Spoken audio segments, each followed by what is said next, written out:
혹시 여러분은 하루 중 여가 시간을 어떻게 보내시나요? 또 스마트폰이나 키오스크 같은 디지털 기기를 편하게 사용하시나요? 이 질문에 선뜻 대답하기 어렵다면 오늘 이 시간이 큰 도움이 될 거예요. 저는 20년 넘게 건강과 웰빙 콘텐츠를 만들어 온 전문가로서 여러분의 삶이 더 풍요로워질 수 있는 실질적인 방법을 알려드릴게요. 자, 그럼 지금부터 본격적으로 시작해 볼까요? 첫 번째 문제, 여가 시간이 휴식에만 머물러 있진 않으신가요? 나이 들수록 몸과 마음이 원하는 여가 활동은 달라지죠. 하지만 많은 분들이 여가 시간을 단순히 TV 보거나 낮잠 자는 데 쓰고 계세요. 한국보건사회연구원 조사에 따르면 96.5%의 분들이 여가 시간에 휴식을 주로 한다고 답했어요. 물론 휴식도 중요하지만 너무 소극적인 여가 활동은 몸과 마음의 활력을 떨어뜨릴 수 있어요. 특히 85세 이상이시라면 이동성이나 체력 문제로 경로당에서 시간을 보내는 경우가 많죠. 이런 생활이 반복되면 사회적 고립감이나 우울감이 찾아올 수 있어요. 사례 1, 부산의 김영수님 72세 남성. 부산에 사시는 김영수님은 몇 년 전까지 매일 집에서 TV만 보셨어요. 다리가 아파서 멀리 나가기 힘들고 그냥 집에서 쉬는 게 편했어요. 그러다 어느 날 동네 경로당에서 열리는 탁구 교실에 참여해 보셨죠. 처음엔 서툴렀지만 친구들과 가볍게 공을 주고받으며 웃음꽃이 피었어요. 이제는 일주일에 2번 탁구 치러 가는 게 제일 큰 낙이에요. 몸도 가벼워지고 친구들과 수다 떠는 재미가 쏠쏠하죠. 김영수님은 이제 단순히 집에만 있지 않고 사회적 연결을 통해 삶의 활력을 찾으셨어요. 과학적 설명, 왜 적극적인 여가 활동이 중요한가요? 운동이나 사회적 활동은 신체와 뇌 건강에 큰 도움을 줘요. 가벼운 운동은 근력을 유지하고 관절 유연성을 높여줍니다. 특히 탁구나 걷기 같은 활동은 심혈관 건강을 개선하고 뇌로 가는 혈류를 늘려 기억력과 집중력을 높이는 데 효과적이에요. 하버드 의대 연구에 따르면 주 3회 이상의 가벼운 사회적 활동은 우울증 위험을 30% 낮춘다고 해요. 사회적 연결은 옥시토신 같은 행복 호르몬을 분비시켜 마음의 안정감을 주죠. 실용적 꿀팁, 오늘부터 시작하는 여가 활동.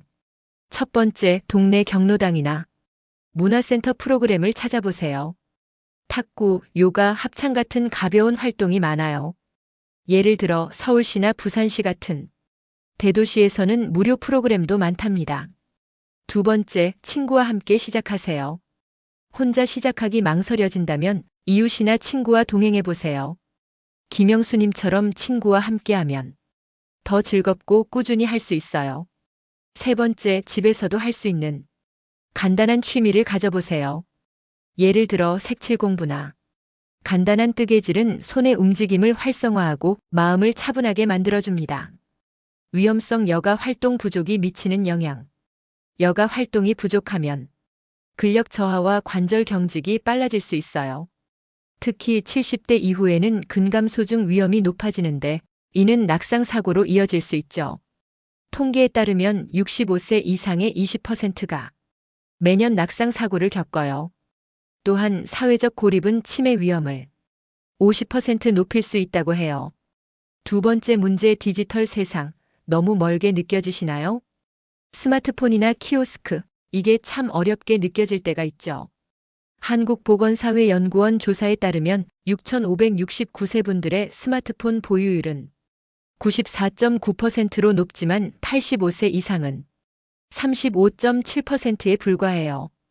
특히 전자상거래나 키오스크 같은 고급 기능은 사용하시는 분이 20%도 안 되신다고 해요. 은행이나 병원에서 키오스크를 마주했을 때 막막함을 느끼셨던 적 있으시죠? 디지털 격차는 단순한 불편을 넘어 사회적 고립과 생활의 어려움으로 이어질 수 있어요. 사례 2, 대구의 박미경님 68세 여성. 대구에 사시는 박미경님은 스마트폰을 처음엔 전화와 문자만 썼어요. 키오스크는 젊은 사람들 거라 생각했죠. 맨날 딸한테 부탁했어요. 그러다 동네 도서관의 스마트폰 강좌에 참여하셨어요. 처음엔 무서웠는데 강사님이 천천히 알려주셔서 자신감이 생겼어요. 이제는 병원 예약도 키오스크로 하고 카카오톡으로 손주 사진도 받아봐요. 박미경님은 디지털 세상에 한 발짝 다가가며 일상에서 자신감을 찾으셨어요. 과학적 설명 디지털 기술이 뇌 건강에 미치는 영향. 디지털 기술을 배우는 건 단순히 편리함을 넘어서 뇌 건강에도 큰 도움을 줘요. 새로운 기술을 배우면 뇌의 신경망이 활성화돼요. 영국 옥스퍼드 대학 연구에 따르면 60대 이상이 디지털 기기를 배우면 인지 기능 저하를 25% 늦출 수 있다고 해요. 또한 온라인으로 친구나 가족과 연결되면 사회적 고립감을 줄이고 정서적 안정감을 높여줍니다. 실용적 꿀팁 디지털 세상에 쉽게 적응하는 법. 첫 번째, 동네 도서관이나 복지관에 디지털 강좌를 찾아보세요. 대부분 무료이고 초보자를 위한 맞춤형 강의가 많아요. 예를 들어 스마트폰 기초 강의는 문자, 전화, 앱 사용법을 알려줘요. 두 번째, 가족에게 도움을 요청하세요. 손주나 자녀에게 키오스크 사용법을 배워보세요. 5분씩 짧게 자주 물어보면 부담이 덜해요. 세 번째, 간단한 앱부터 시작하세요. 카카오톡이나 유튜브 같은 앱은 직관적이고 배우기 쉬워요. 하루 10분씩 연습해보세요. 위험성 디지털 격차의 위험. 디지털 기술을 사용하지 못하면 은행, 병원 예약, 공공서비스 이용에서 소외될 수 있어요. 예를 들어 2023년 기준 공공기관의 80%가 키오스크를 도입했어요. 디지털 격차는 경제적 손실로도 이어질 수 있는데 전자상 거래를 못하면 할인 혜택을 놓칠 가능성이 높아요.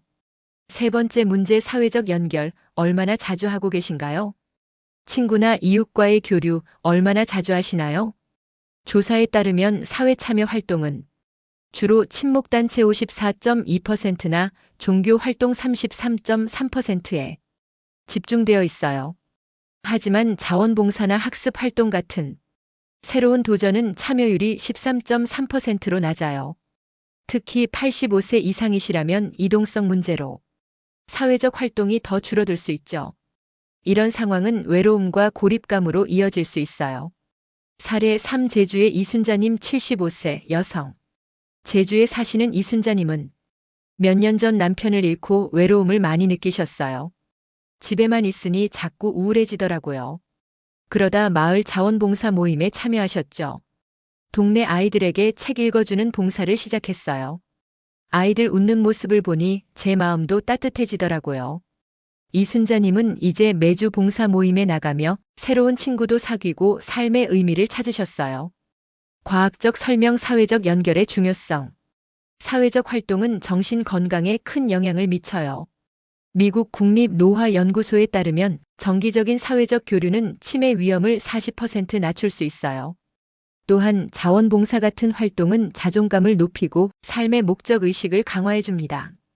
특히 새로운 사람들과의 교류는 뇌의 전전두엽을 자극해 문제 해결 능력을 유지하는 데 도움을 줘요. 실용적 꿀팁 사회적 연결을 늘리는 방법. 첫 번째, 지역 모임에 참여해 보세요. 동네 경로당이나 종교단체에서 열리는 소모임은 시작하기 좋아요. 예를 들어 합창단이나 독서 모임은 부담이 적어요. 두 번째, 자원봉사에 도전해 보세요. 도서관이나 어린이집에서 간단한 봉사를 시작하면 새로운 사람들과 자연스럽게 연결될 수 있어요. 세 번째, 온라인 커뮤니티를 활용하세요. 페이스북이나 카카오톡 오픈 채팅방에서 취미를 공유하는 모임을 찾아보세요. 위험성 사회적 고립의 위험. 사회적 연결이 부족하면 우울증 위험이 2배 높아져요. 또한 고립감은 혈압 상승과 면역력 저하로 이어질 수 있어요. 통계에 따르면 사회적 활동이 없는 분들은 심혈관 질환 위험이 30% 높다고 해요. 네 번째 사례 광주의 최민호님 70세 남성.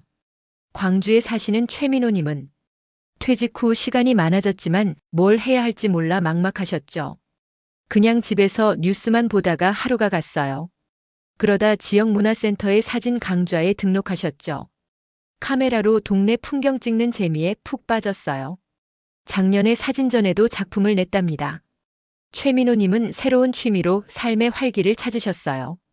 5번째 사례 춘천의 오정숙님 78세 여성. 춘천에 사시는 오정숙님은 무릎 통증 때문에 외출이 어려우셨어요. 집에만 있으니 자꾸 기운이 빠지더라고요. 그러다 딸의 권유로 태블릿으로 유튜브를 배우셨어요. 요리 영상 보고 따라 하다 보니 이웃과 음식 나눠 먹는 재미가 생겼어요. 오정숙님은 디지털 기술로 새로운 취미를 찾으셨죠. 6번째 사례 인천의 정기철님 80세 남성. 인천에 사시는 정기철님은 친구들과의 모임이 뜸해지면서 외로움을 느끼셨어요. 나이 들다 보니 친구들이 점점 멀어지더라고요. 그러다 동네 도서관의 독서 모임에 참여하셨죠. 책 이야기 나누다 보니 새로운 친구도 생겼어요. 이제 매주 모임이 기다려져요. 정기철님은 새로운 사회적 연결로 삶의 즐거움을 찾으셨습니다. 7번째 사례 전주의 한미영님 66세 여성. 전주에 사시는 한미영님은 스마트폰을 처음엔 무서워하셨어요. 잘못 누를까봐 겁났죠. 그러다 지역 복지관의 키오스크 강의를 들으셨죠. 이제는 병원에서 예약도 척척하고 온라인으로 전통시장 할인 정보도 찾아봐요. 한미영님은 디지털 기술로 일상의 편리함을 누리시죠. 마무리 더 풍요로운 노년을 위한 첫걸음. 오늘 우리는 여가 활동, 디지털 기술, 사회적 연결의 중요성에 대해 알아봤어요. 첫 번째, 가벼운 운동이나 취미로 몸과 마음을 활기차게 만들어 보세요. 두 번째, 스마트폰이나 키오스크를 배우며 디지털 세상에 한 발짝 다가가세요. 세 번째, 친구나 이웃과의 교류를 늘려 삶의 따뜻함을 느껴보세요. 이 모든 건 작은 시작에서 비롯돼요. 오늘 당장 동네 경로당에 전화해 보시거나 가족에게 스마트폰 사용법을 물어보는 건 어떨까요? 여러분의 삶이 더 활기차고 행복해질 거예요. 이 영상이 도움이 되셨다면 구독과 좋아요 버튼을 눌러주세요. 함께 더 풍요로운 삶을 만들어가요. 다음 영상에서 또 만나요.